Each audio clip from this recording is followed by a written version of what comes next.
explain what this magazine is all about and indicate how it can be used in preaching Krishna consciousness.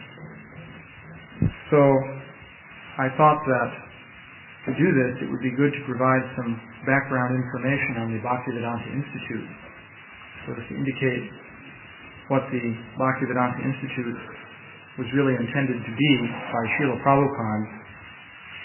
So, to give it some idea about that, I thought I would quote from some of Srila Prabhupada's statements. I have here a transcript of a morning walk conversation that occurred in May of 1973 at Venice Beach in Los Angeles. So, here Srila Prabhupada is speaking to Bhakti Swarup Damodar Maharaj, and he's talking about this matter of the scientists and what one should do about them. So, Srila Prabhupada says, "You have to go and lecture at all the universities calling these rascals fools. That will be our mission. They do not know anything, talking all nonsense. There was nobody to challenge till now. Now we are creating persons to challenge these rascals. That is our credit. Till now, whatever nonsense they are talking, people thought, oh, he is a big scientist. Now our scientists will protest against them and stop them from talking all nonsense. So challenge all this nonsense. Why do they talk all this nonsense? This protest must be now. We challenge all scientists. Come on. We shall pay all expenditures. According to our Vedic description, Brahma is first created. He is life, not that matter is first created, then Brahma comes. No, and Brahma comes from Vishnu, and Vishnu is life, supreme life. Yadutama shloka gunarnavarnanam. Here is life, Krishna. Here begins everything. So I'll make some comments as I go along on the points that Srila Prabhupada is making here. So, at the present time, the whole world is dominated by what you could call the scientific worldview.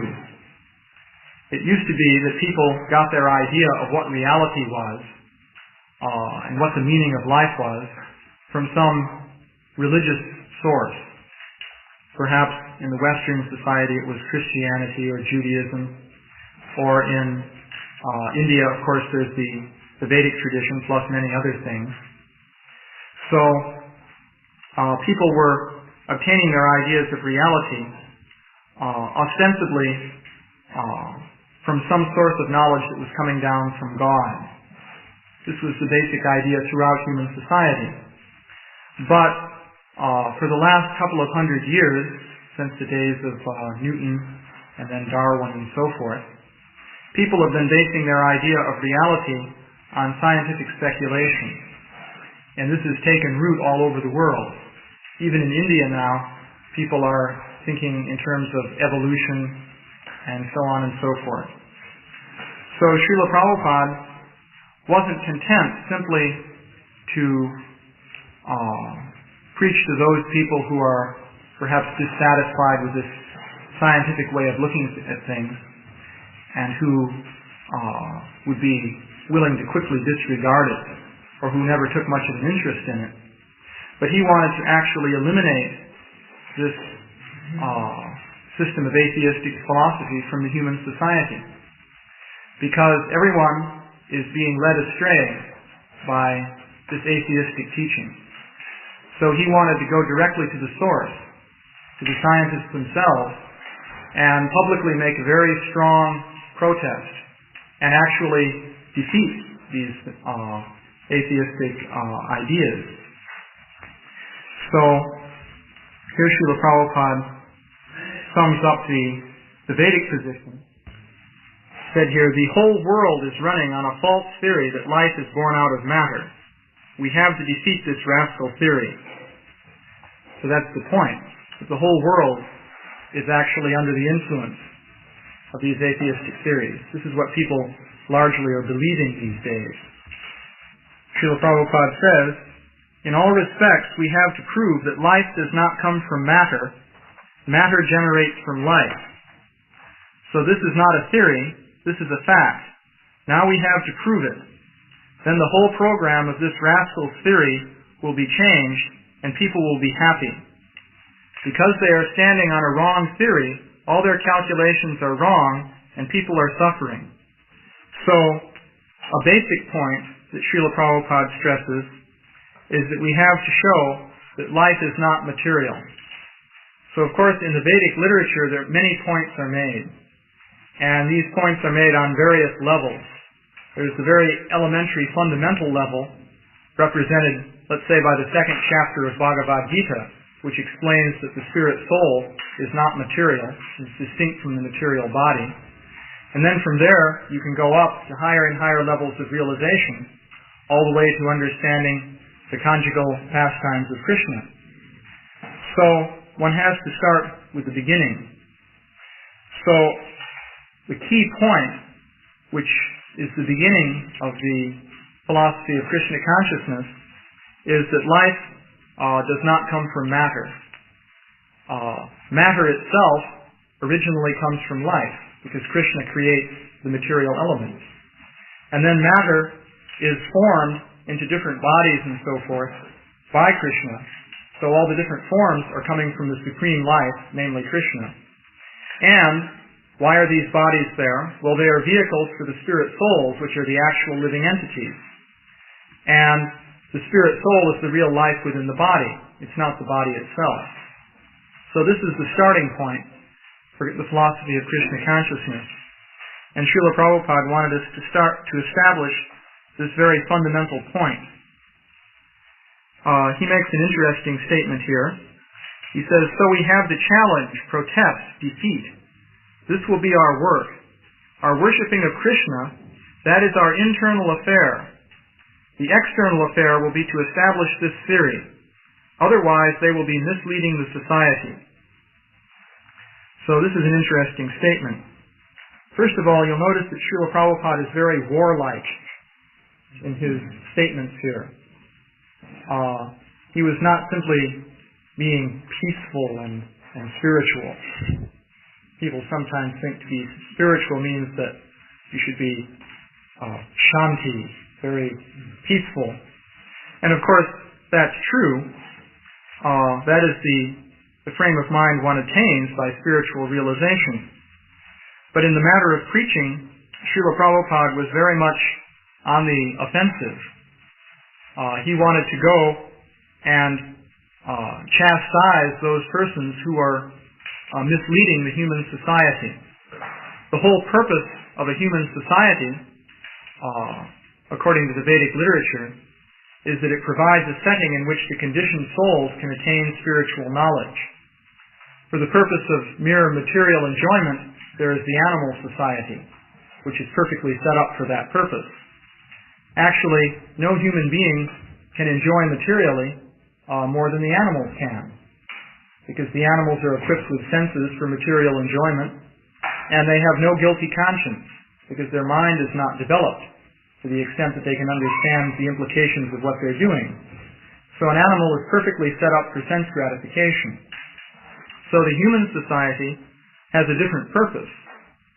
So if a certain element of men within the human society is misleading everybody and taking them down the path of animalistic sense gratification, then that actually destroys the original purpose of human society as it was intended by Krishna.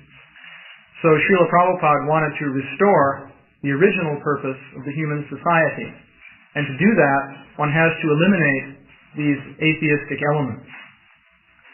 So, it's interesting here also, Srila Prabhupada says our worshipping of Krishna is our internal affair. The external affair will be to establish this theory. By that he means that life comes from life and not matter. He speaks of it here as a theory. But of course, he says, because it is truth, you will come out triumphant. There is no doubt about it. It is truth. Now you have to know how to present the truth. That is your business. We are not presenting some theory concocted by my brain. No, this is the fact. Rudimentarily, we have got evidences, but it has to be presented by the modern ways. They are presenting some wrong principle by propaganda, and we cannot establish the real principle by factual presentation. What is the difficulty? So, Srila Prabhupada makes an interesting point here. He says, rudimentarily we have got evidences, but it has to be presented by the modern ways. Now this is an interesting point, because what does he mean when he says rudimentarily we have got evidences?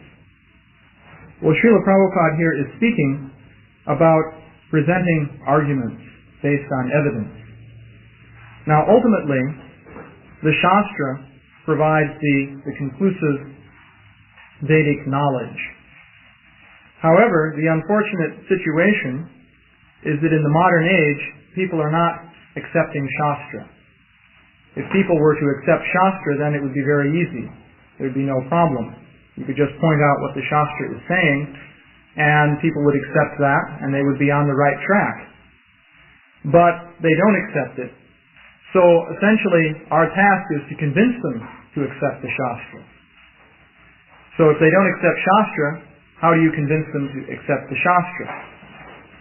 So you argue. So arguments by themselves never prove anything. An argument is simply a matter of persuasion. And whether you persuade somebody or not depends on what you're able to do in speaking to that particular person. So arguments are not absolute.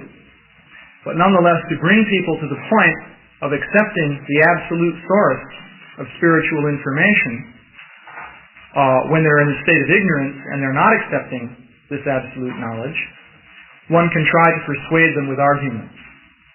And so, Srila Prabhupada wanted us to do that, and Srila Prabhupada himself was always presenting arguments. So when he speaks of rudimentarily we have got evidences, he is speaking of the very simple and straightforward arguments that you can make to argue that life is not material and that God must exist. There's the basic argument from design, which Srila Prabhupada was always presenting. According to this argument, you point to the different evidences of design in nature. The fact that the sun always rises at a certain time and sets at a certain time. The fact that the different elements are adjusted to provide for life. The rain is falling in a regulated amount. In the living body, there are so many different organs arranged systematically. So all these things point to some supreme intelligence which is creating the whole system. If we look in human society and we see some factory in which various processes are going on, we know that this isn't just happening by chance or by matter just coming together according to the rules of physics or chemistry, but we know that some intelligence is behind it. So similarly, if we look at the world as a whole and we see all this organization within the world, we can infer that there's some intelligence. So this is a very old argument. People all over the world have presented this argument since time immemorial. Various Christian scholars have presented it, for example, for many centuries. And Srila Prabhupada also used this argument. For example, I remember after the first Rath Yatra in New York in 1976, in Washington Square Park, Srila Prabhupada gave a lecture, and the entire lecture was based on this argument from design. Srila Prabhupada was very simply stressing this point, that there's so much order that you see in nature, so there must be some supreme controller. Because the idea that there's a supreme intelligence in nature is a basic starting point for coming to the point of appreciating Krishna conscious philosophy. To begin to appreciate Krishna, you first have to at least think, well, there must be some God who's actually created everything. That's the starting point. And in fact, In the Bhagavatam, the starting point for God realization, which is described there, is the appreciation of the Lord's universal form. It's stated that a materialistic man can come to a point of beginning to appreciate God by worshiping the universal form. So what does that mean? What do you do when you worship the universal form? Well, essentially it means looking at nature and seeing how everything is coming from a supreme intelligent cause. So, Srila Prabhupada says, rudimentarily we have got evidences. So, on a very simple level, this argument can be made. But nowadays, people have become very sophisticated, and they're very proud of this. They think, now we've made great advancements, see how wonderful we are. And they don't know that this sophistication is actually a trap which is binding them. Ravindra Swarup once made the interesting point that an ordinary man in the street may have 2 or 3 basic reasons for being in Maya. But a philosopher with a university education has an entire, elaborate, sophisticated system full of thousands of reasons for being in Maya. So it's hard for him to get out of Maya. He has built a very elaborate cage and locked himself into it. Actually, the analogy is made to a caterpillar which wraps itself in a cocoon, and then it can't get out. Of course, later it gets out and turns into a butterfly. But similarly, the modern scientists have built this elaborate structure which is actually a trap, which is very hard to get out of. So therefore, Srila Prabhupada says we have to present this case in terms of modern knowledge, so-called knowledge. The whole objective here is not that we are going to prove Vedic conclusions on the basis of the scientists' speculations. Arguments based on sensory data actually never prove anything. Only in mathematics do you have such a thing as proof by argument. But mathematics is all theoretical. It never comes in touch with actual reality, because it all deals with postulates which one imagines within the mind. Science deals with actual reality, but there's no real proof of anything, and it really comes down to it. Actually, if you study various arguments, you quickly learn that for every argument there's another argument. And of course for that one there's still another argument, but it never ends. So the idea is to persuade people to seriously consider some of the basic elementary points of Krishna consciousness, so that then they can come to the point of accepting absolute knowledge. Ultimately, people have to come to the point of surrender. And Krishna says in the Bhagavad Gita that a jnani who is trying to attain knowledge through the power of his own mind and senses, after many, many births, will eventually surrender to Krishna. When he actually attains knowledge of Krishna, that will be because he surrendered, not because he manipulated his mind with such great dexterity. But the point is, as long as he's dedicated to learning everything through the manipulation of his mind and senses, he's going to keep doing that. So how can you bring him to the point of surrender? So, one can do that by persuading the person that, look, first of all, you're not your body, which means that what you really are is a mystery beyond anything that you know. So wouldn't it be nice to understand the basis of that mystery? And secondly, this universe is not just an arrangement of matter that we can measure and dissect and pry apart, but it's coming from some higher intelligence which is totally beyond us. So wouldn't it be better to approach that intelligence and somehow find out what that intelligence has to say about the universe? So the idea then is to bring people to the point of surrender, to the point of approaching this higher intelligence. So Srila Prabhupada says here, so you protest, write books, you are a scientist, prove scientifically, that will be your laurel of taking the doctorate degree. If you also become one of these rascal doctors, then what is the use of your Krishna consciousness? Whatever you say, whatever they say, you silently accept? No.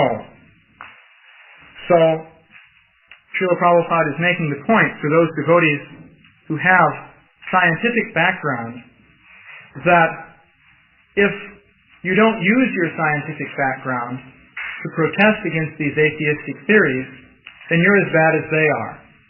Let's say a person with a scientific background becomes a devotee, and he says, well, this science is all Maya. I renounce it. I'm just going to chant Hare Krishna. And I'm simply going to, concentrate on Krishna consciousness. Never mind all this science. Well, what Srila Prabhupada is pointing out here is essentially that is an example of false renunciation. Actually, a basic principle of this movement is to use material things in Krishna's service. Of course, one has to be careful about that. We don't use butcher's shops in Krishna's service. And there are many things which, if you try to use them in Krishna's service, you can get in trouble. So therefore, we have to be very careful.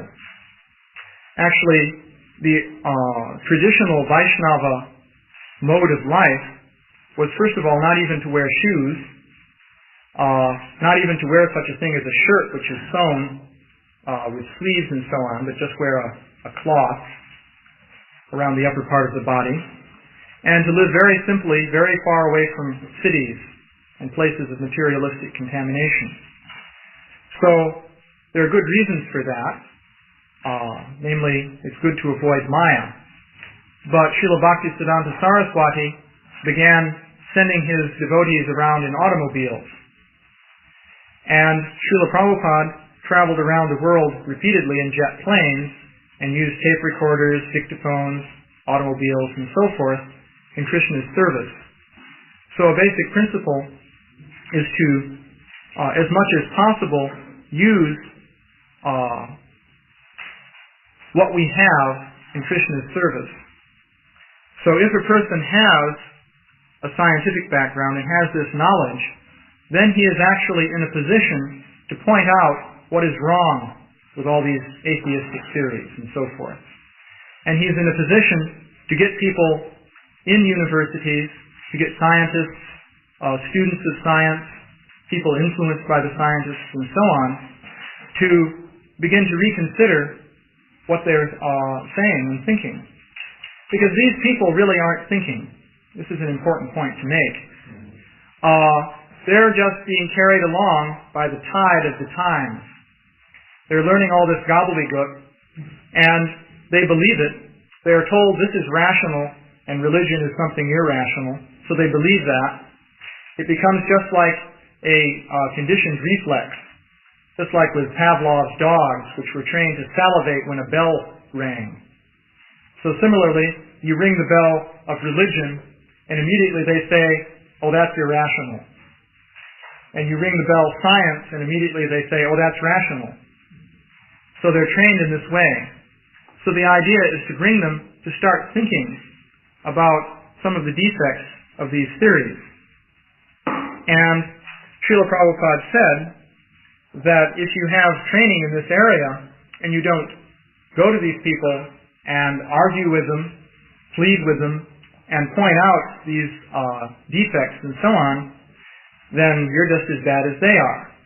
Because what that means is that you're complying with their viewpoint implicitly. You're going along with it by being silent. Just like if there's a crime and somebody's a witness to that crime and the court case comes up, but he doesn't come forward to speak, perhaps because he doesn't want to get involved, as they say, because it's too much trouble, because it can hurt your reputation and people can call you bad names and it's such a terrible experience to go through. So you don't go and witness, testify in the case, then actually you're guilty of complicity with the crime. So that is the point that Srila Prabhupada is making here. So,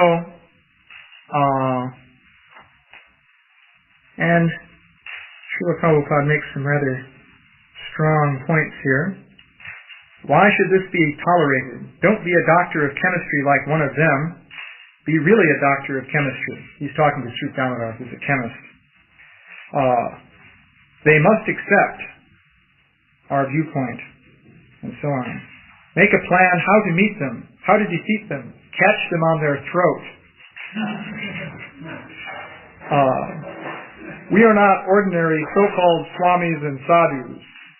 We are going to give to the world something which they forgot, and so forth. Well, otherwise, if you sleep only and take doctorate title, what is the use? You have to fight against these rascals. Make your soldiers' party and start fighting against these rascals. No more tolerating, no more silence. Some of them are taking that this is a Sankirtan party. We are a Sankirtan party undoubtedly, but they may not think that we are sentimentalists. They must know that we are scientists.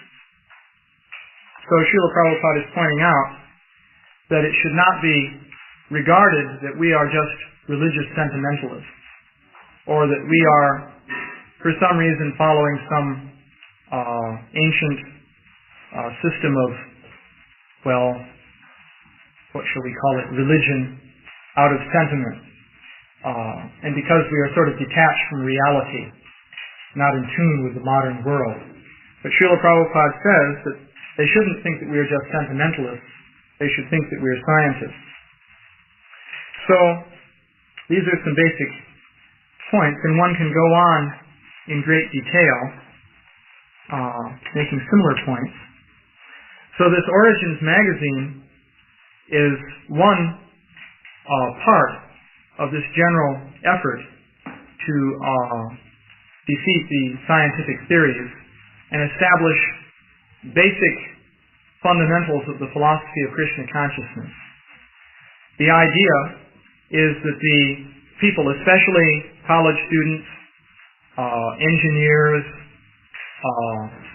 people with a scientific education, are steeped in various modern theories. For one thing, there's Darwin's theory of evolution. Then there's the Big Bang theory of cosmology. It says the whole universe sprang out of nothing with a bang. There's the basic idea of reductionism, according to which everything is to be explained in terms of chemistry and physics. A human being is nothing but a collection of chemicals. We evolved by a Darwinian process from randomly distributed molecules which sprang out of the void in a big bang. So in all of this, there's no God and no soul and so forth. So people are very much trained up in this mode of thinking. And of course, these theories change as time goes on. They're always in flux. That's one of the, in a way, the strengths of the scientists. So the purpose of the Origins magazine is to start on the level of popular appreciation of these various atheistic theories. Specifically the level of popular magazines like Omni and Science 85, Discover, Science Digest, and so forth. And starting with that level of presentation, begin to make points showing, number one, that these theories are really not so airtight. They are full of many different kinds of defects.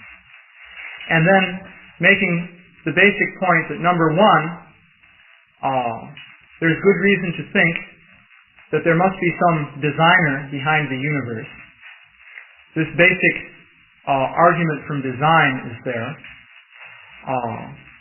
We want to present it in terms of the specific ideas of the scientists themselves, and also to show that there's more to the body than just chemicals. We want to argue that consciousness is something non-material, and we want to point to the existence of the spirit soul. And finally, having established material arguments for making some of these basic points, we want to outline fundamental ideas of the Bhagavad Gita in modern language, using the vocabulary that people are accustomed to, so that they can begin to think about these things. Because one basic point is that if people begin to think about the fundamental worldview, if we can call it that, of the Bhagavad Gita and the Srimad Bhagavatam, then they can begin to appreciate it. And if they begin to appreciate it, then gradually they will take an interest in learning more. And then we can lead them further and further to appreciating this knowledge. So in subsequent classes, I will go into more specific detail about the Origins magazine. I can discuss some of the specific points that are made there in the various articles. So it's already 6 o'clock, so I won't go into that today. Are there any questions or comments that anyone would like to bring up right now? Yeah? I know that in electricity, with all the theories that have for electronics are all based on some mathematics. So when they're talking about scientific theories, like biology, the science of biology, how do they base it? Is it on mathematics or is it something different? Well, the basis of all modern scientific theory is mathematical modeling. Now, in some areas of science, they've progressed further along these lines than in others. Traditionally, physics was the first area which was developed mathematically. This started actually with Galileo. And then Newton developed it on a very big scale with his Newtonian mechanics. And after Newton, mathematics became sort of the basic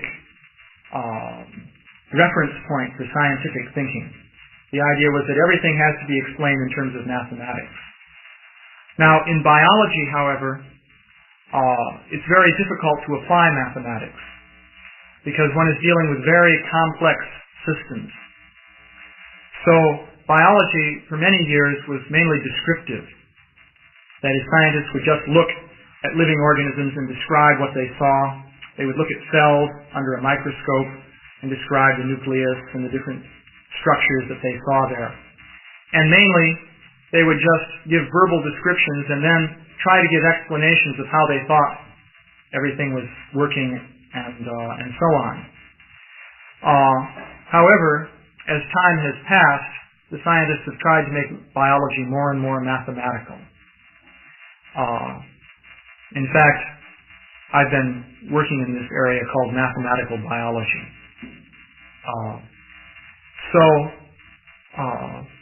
Even for Darwin, though, the basic underlying idea was that the whole thing is a mechanical system, and ultimately you can explain it in terms of Newton's laws. That's what Darwin was thinking. Nowadays they have a new system of physics called quantum mechanics, and so they're thinking that whatever it is, ultimately you can explain it in terms of quantum mechanics. So the idea, this is what is called reductionism.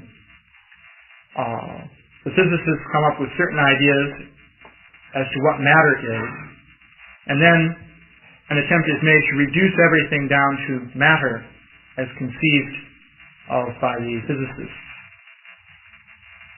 So that's their approach. In Origins, do you actually go over them at a mathematical level and see it there? Well, in Origins, we do not deal with anything that you would call technical, that in the mathematical sense. Essentially, in the Origins magazine, there are no highly technical arguments at all, and there's no mathematics. We present arguments, as I was saying, on the level of the popular science magazines. That is, we present the kind of argument that is presented there, which is simply verbal arguments of different kinds. However, we are talking, to some extent, about mathematical models. I'll just mention briefly. For example, the scientists have their theory, which is called basically the Big Bang theory, for the origin of the universe. So, we want to point out some of the limitations of this theory. Now, the theory is essentially a mathematical theory. It is based on two things, namely Einstein's general theory of relativity, which is one mathematical theory, and quantum mechanics, which is another theory. So, just to give an example, one point we make in the magazine is that if you're going to make one theory of reality, because there's only one reality, so you need one theory of it for that, then that has to be a complete unified theory. All the different parts have to fit together consistently. So it turns out that the general theory of relativity and quantum mechanics are incompatible. They violently contradict one another. They say two completely different things about the world, and no one has ever been able to put them together into one unit. So, the Big Bang theory is based on both the theory of relativity and quantum mechanics. That means that as things stand today, it's based on a total contradiction. What that means is there's really no Big Bang theory. It doesn't exist yet. It's what you could call a hoped-for theory. That is, there's hope that in the future we'll begin to make a theory we'll be able to make a theory like this. Right now, there's just a total contradiction. Now, people in general don't know this.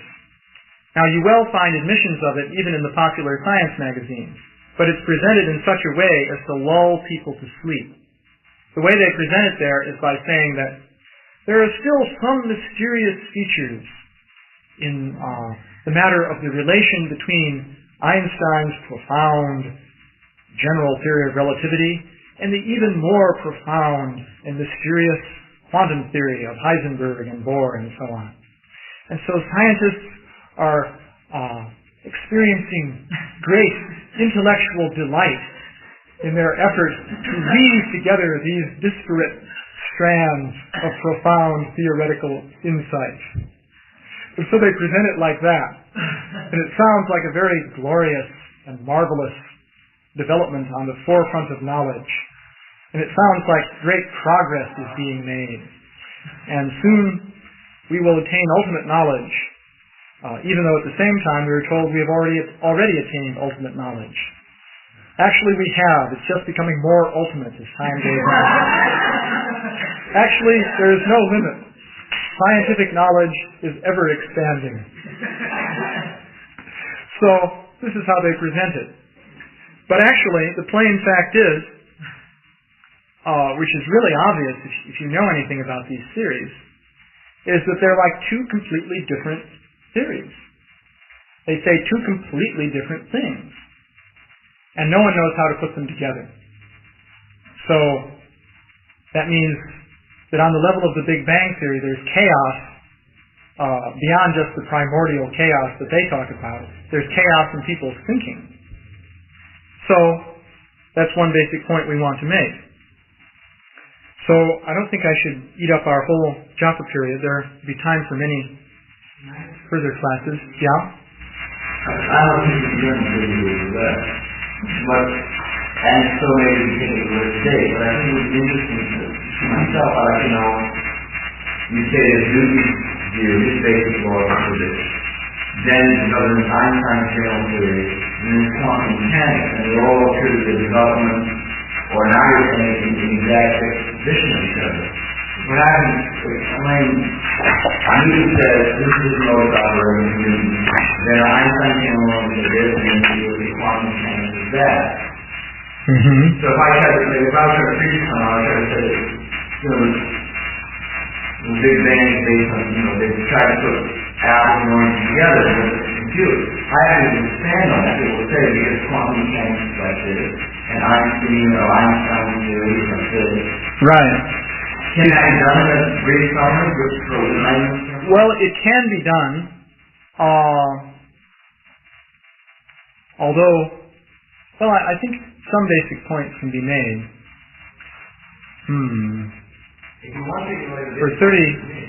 For a 30-word presentation, let me make this basic point.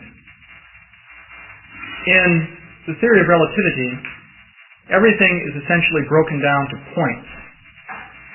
Now, the reason for this is, in Einstein's theory, this is one basic feature of the thing.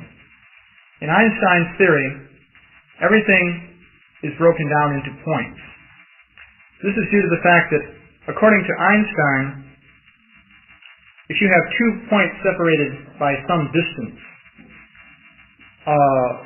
you cannot speak of them as being linked together to form a unit.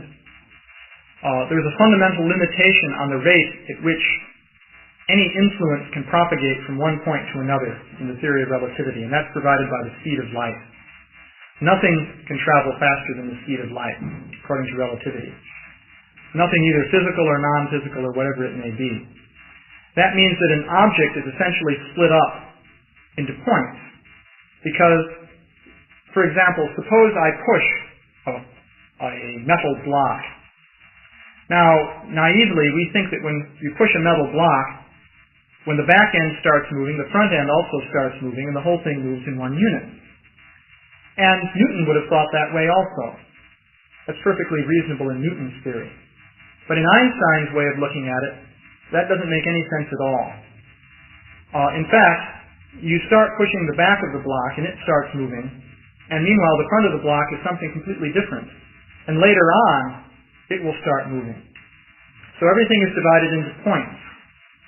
That's the sort of basic framework there. You get a real kind of soft approach there, you sort of real state of flux, isn't it? The whole... Yeah, everything is in flux. Everything occurs on the level of points, which, by the way, makes it very difficult to understand consciousness. But that's another thing for more than 30 words that I'll go into later. So, in the quantum theory, on the other hand, you have everything occurring in total units, which are called quantum jumps. That is, an entire extended physical system can undergo abrupt transitions all at once as a total unit. That's the fundamental feature of quantum mechanics. A quantum leap. Just to give an example, take an atom. Now, an atom is very small, we think, but still an atom supposedly extends over a certain volume of space. And an atom may be in one energy level. So according to the idea of quantum mechanics, you can sort of visualize the atom.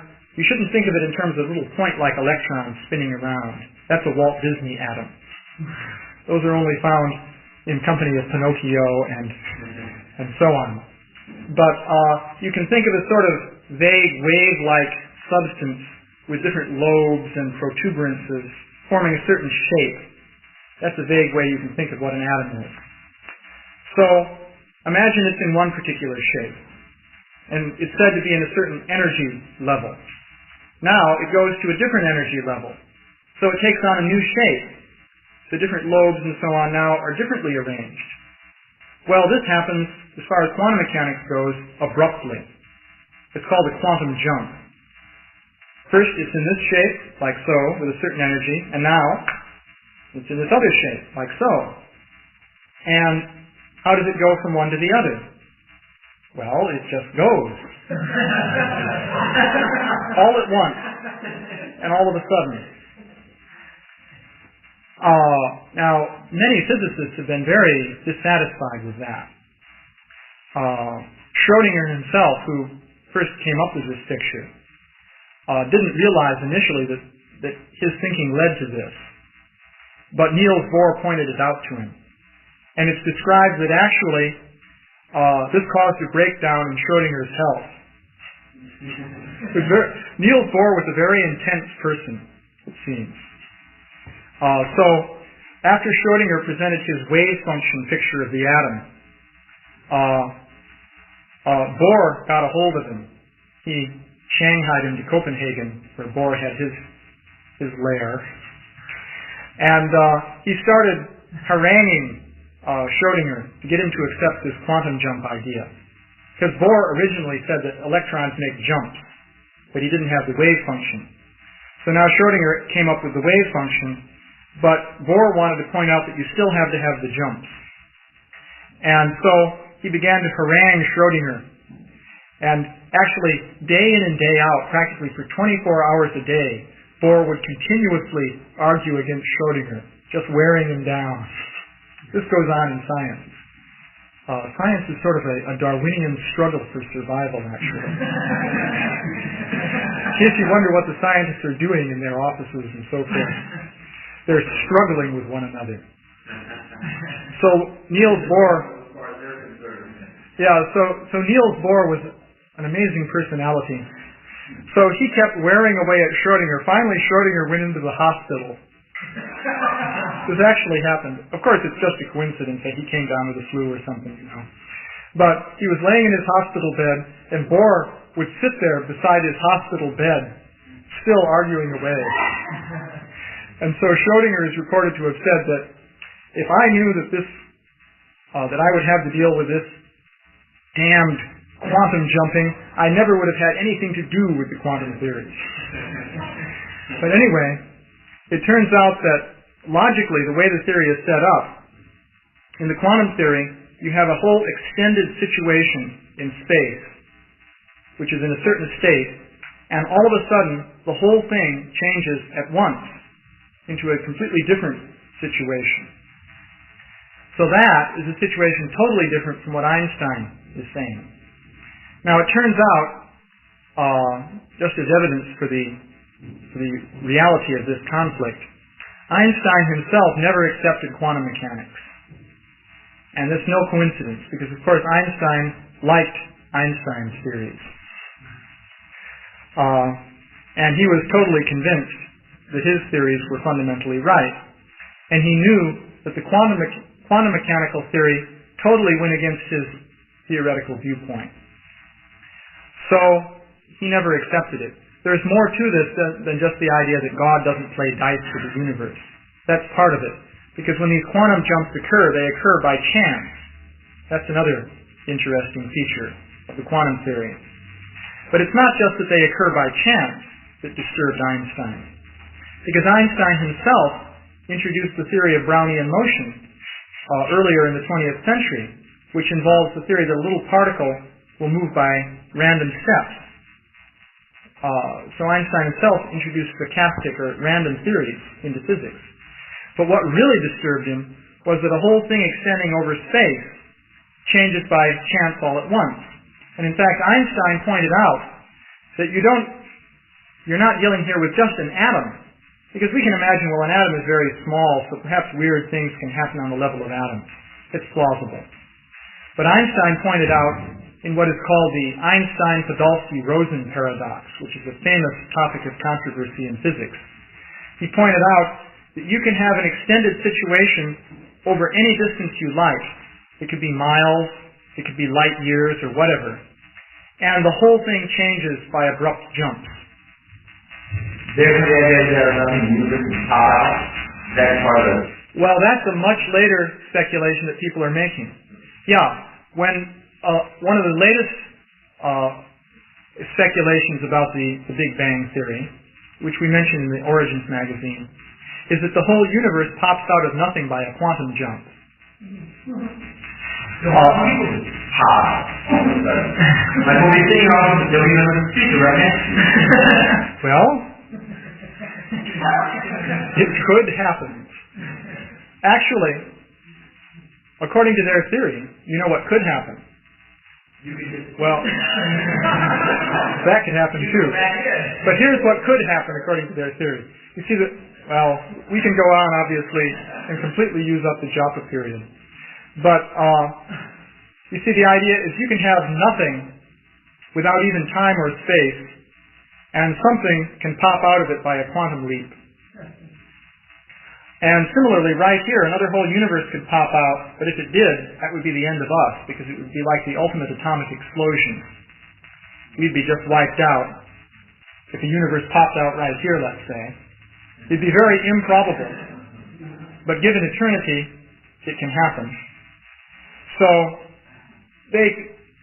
lately, in recent years, they've been trying to put together speculations like this. But this is a more recent development. For example, a Russian named Vilenkin is very fond of this idea that something pops out of nothing. But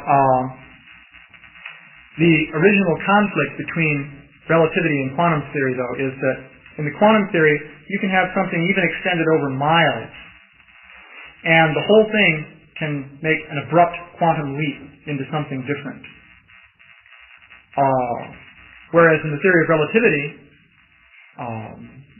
it's hardly possible. It's all small observations.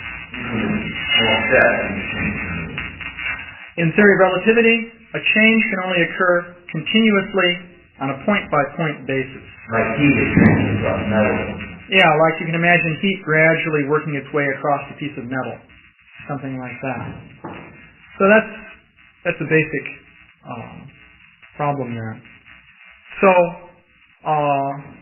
you see, people in general don't learn about these controversies in physics. Most physicists don't appreciate the controversies because physicists are trained up not to think about these things. This is actually a fact. See, physics is exceedingly complicated. There are oceans of mathematical equations that you have to plow through. So in studying physics, you can entirely devote yourself to learning how to manipulate these equations without even for one moment asking yourself what it all means. In fact, even if you spend a lifetime delving through these equations, you can't get through them all. So you can become a professional physicist with a PhD and so on, and you can teach courses at a university for 20 years without even once thinking for one moment about what it all means. It's possible. And you can argue, in fact the argument is made, well look, all these discussions about what it all means have never led anywhere in the last 50 years, or 80 years now practically. So we have no time for that. We're interested in research. And so, and research means, looking at the energy levels of potassium crystals or something like that, and delving into that ad infinitum, learning more and more about less and less, as they say. So, in science, there's a tendency for the scientists to become exceedingly narrow specialists. One scientist will know practically everything there is to know about tunneling in superconductors, but he won't know practically anything about anything else. With this kind of narrowness, even the scientists themselves become oblivious to some of the real problems in their own theories. The scientist who knows everything about the semiconductors will get his general ideas about science the same way that the ordinary students do in the university. Namely, they'll read some article in Scientific American or something like that and just get a general idea.